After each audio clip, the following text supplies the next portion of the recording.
So yun po, no, first time ko kong lalabas ng bansa and it is Vietnam. Tapos, grabe ang galing. Kasi, I thought na mahirap yung process pagdating sa immigration, ganyan-ganyan. Tapos, grabe ang galing. Sobra.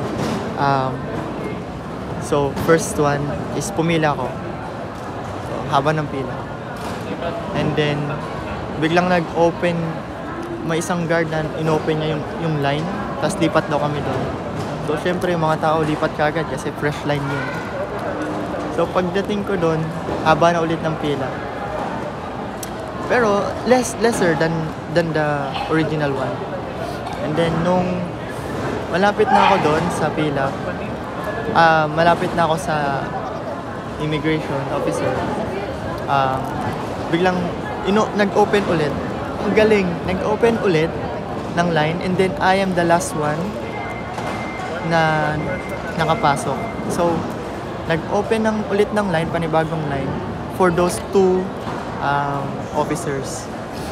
And ayun, grabe, sobrang happy sila, sobrang jolly nila. I was able to compliment one of the immigration officer because I genuinely think that her hair fits her, and she complimented me with my clothes. Yeah, she liked it, and so this is my favorite clothes that came from my friend, which is a missionary pastor in Cambodia. And so yeah, first immigration, I'm happy. Alright, see you.